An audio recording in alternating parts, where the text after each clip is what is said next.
एक बहुत धनवान साहूकार था। उसके यहाँ धन आदि किसी प्रकार की कमी न थी, परंतु उसको दुख यह था कि उसके कोई पुत्र नहीं था। साहूकार इसी चिंता में रहता था और पुत्र की कामना के लिए प्रत्येक सोमवार को शिवजी का व्रत और पूजन किया करता था। सायंकाल को शिव मंदिर में दीपक जलाया करता था। उसके इस भक्ति को देखकर एक समय श्री पार्वती जी ने शिवजी से कहा कि महाराज, यह साहूकार आपका अनन्य भक्त है, सदैव ही आपका व्रत और पूजन बड़ी श्रद्धा से करता है, इसकी मनोकामना पूर्ण करनी चाहिए। शिवजी ने कहा कि पार्वती जी, यह संसार कर्म क्षेत्र है। किसान खेत में जैसा बीज बोता है वैसे ही फसल काटता है।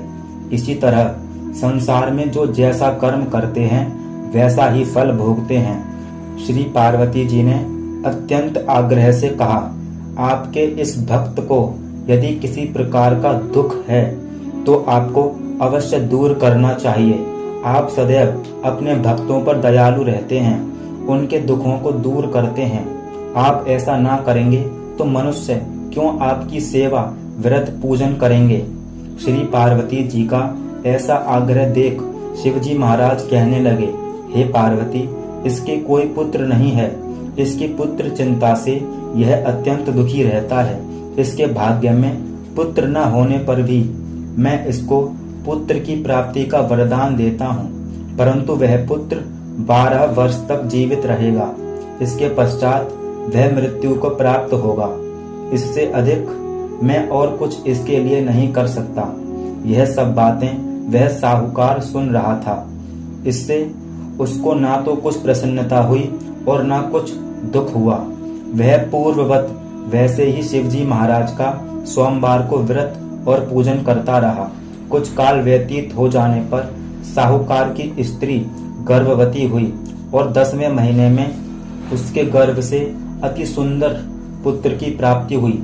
साहूकार के घर में बहुत खुशी मनाई गई, परंतु साहूकार ने उसकी केवल 12 वर्ष की आयु जान कोई अनेक प्रसन्नता प्रकट नहीं की और ना किसी को यह भेद ही बताया। जब 11 वर्ष का हो गया तो उस बालक की माता ने उसके विवाह आदि के लिए कहा, परंतु वह साहूकार कहने लगा कि मैं अभी इसका विवाह नहीं करूंगा और काशी जी में पढ़ने के लिए भेजूंगा। फिर उस साहूकार ने अपने साले अर्थात बालक के मामा को बुलाकर उसको बहुत सा धन देकर कहा कि तुम इस बालक को काशी जी में पढ़ने के लिए ले जाओ। रास्ते में जिस जगह भी रुको उस जगह यज्ञ करना और ब्राह्मणों को भोजन कराते हुए जाना। वे दोनों मामा भांजे सब जगह यज्ञ करते और ब्राह्मणों को भोजन कराते जा रहे थे कि रास्ते में उन्हें एक बड़ा शहर पड़ा। उस शहर के राजा की कन्या का विवाह था और दूसरे देश के राजा का लड़का जो बारात लेकर आया था वह एक आंख से काना था। उसके पिता को बड़ी चिंता थी कि कहीं वर को देख कन्या के माता पिता विवाह में किसी प्रकार की अड़चन पैदा ना कर दें। इस कारण जब उसने सेठ के अति सुंदर लड़के को देखा तो मन में विचार किया कि क्यों ना द्वाराचार के समय इस लड़के से वर का काम ले लिया जाए। जब राजा ने अपनी इच्छा लड़के और मामा से कही तो वह राजी हो गए। वो साहूकार के लड़के को स्नान करा के वर के कपड़े पहना घोड़ी पर चढ़ाकर द्वाराचार पर ले गए और बड़ी सुंदरता से सब कार्य करा लिए। अब वर के पिता ने लड़के के मामा से कहा, यदि आप फेरों और कन्यादान का काम भी करा दें तो आपकी बड़ी कृपा होगी। हम इसके बदले में बहुत सा धन देंगे।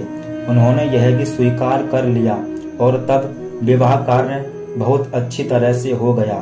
फेरों के बाद देवों के पूजन के बाद से वर कन्या एक कमरे में ले जाए गए। वहां का कार्य समाप्त होने पर वर जाने लगा तो उसने अवसर देखकर राजकुमारी की चुंदरी के पल्ले पर लिख दिया कि तेरा विवाह तो मेरे साथ हुआ है, परंतु जिस राजकुमार के साथ तुमको भेजेंगे वह एक आंख से काना है। मैं तो काशी जी पढ़ने जा रहा हूँ। उस राजकुमारी ने जब अपनी चुंदरी पर ऐसा लिखा पाया तो उसने कान्हे राजकुमार के साथ जाने से इनकार कर दिया और कहा कि यह मेरा पति नहीं है, मेरा विवाह इसके साथ नहीं हुआ है, मेरा पति तो काशी जी पढ़ने गया है। राजकुमारी के माता पिता ने अपनी कन्या को विदा नहीं किया और बारात बिना बहू के वापस चली गई। इधर सेठ का लड़का और उसका मामा काशी जी पहुंच गए। वहां जाकर उन्होंने यज्ञ करना शुरू कर दिया। जब लड़के की आयु 12 वर्ष की हो गई तब उस दिन उन्होंने यज्ञ रच रखा था। लड़के ने अपने मामा जी से कहा, मामा जी आज मेरी तबीयत कुछ ठीक नहीं है। यह सुन मामा ने कहा कि अंदर जाकर सो जाओ। वह लड़का अंदर जाकर सो गया। वहां थोड़ी देर में उसके प्राण पखेरु निकल गए।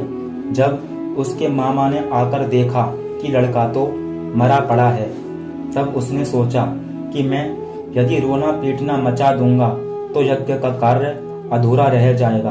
अतः उसने जल्दी से यज्ञ का कार्य समाप्त करके ब्राह्मणों को विदा करके रोना पीटना आरंभ कर दिया। संयोगवश उस समय शिवजी महाराज और पार्वती जी उधर से जा रहे थे। जब उन्होंने जोर जोर से रोने चिल्लाने की आवाज सुनी तो पार्वती जी शिवजी से आग्रह करके उसके पास गईं। वहां एक सुंदर लड़के को मरा हुआ देखकर कहने लगी कि यह तो उसी सेठ का लड़का है जो आपके वरदान से पैदा हुआ था। शिवजी ने कहा कि हाँ पार्वती जी, इसकी आयु तो इतनी ही थी। पार्वती जी ने कहा कि महाराज इस बालक को आयु दो, नहीं तो इसके माता पिता तड़प तड़प कर मर जाएंगे। पार्वती जी के इस प्रकार बार बार आग्रह करने पर शिवजी ने उसको वरदान दिया और शिवजी महाराज की कृपा से लड़का जीवित हो गया। शिव पार्वती कैलाश चले गए। अब वह लड़का और उसका मामा उसी प्रकार यज्ञ कराते हुए अपने घर की तरफ चल पड़े। रास्ते में उसी शहर में आए जहाँ पर उस लड़के का विवाह हुआ था। वहां पर आकर जब उन्होंने यज्ञ आरंभ कर दिया तो उस लड़के के शवसुर राजा ने उसको पहचान लिया और अपने महल में लाकर उसकी बड़ी खातिर की। साथ ही बहुत सा धन और दासियों के सहित बड़े ही आदर और सत्कार के साथ अपनी लड़की और जमाई को विदा किया। जब वह अपने शहर के निकट आए तो उसके मामा ने कहा कि पहले मैं तुम्हारे घर जाकर खबर दे देता हूँ। उस समय उसके माता पिता अपने घर की छत पर बैठे हुए थे। उन्होंने यह प्रण कर रखा था कि यदि हमारा पुत्र सकुशल घर आया तो राजी खुशी नीचे उतर जाएंगे, नहीं तो छत से गिरकर अपने प्राण दे देंगे। इतने में उस लड़के के मामा ने आकर यह समाचार दिया कि तुम्हारा पुत्र आ गया है। उन्हें विश्वास नहीं आया। तब मामा ने शपथ पूर्वक कहा कि तुम्हारा पुत्र अपनी स्त्री तथा बहुत सा धन साथ लेकर आया है। तो सेठ ने बड़े आनंद के साथ उनका स्वागत किया। अब वह बड़ी ही प्रसन्नता के साथ रहने लगे। जो कोई भी सोमवार को व्रत करता है तथा इस कथा को पढ़ता या सुनता है उसकी समस्त मनोकामनाएं पूर्ण होती हैं।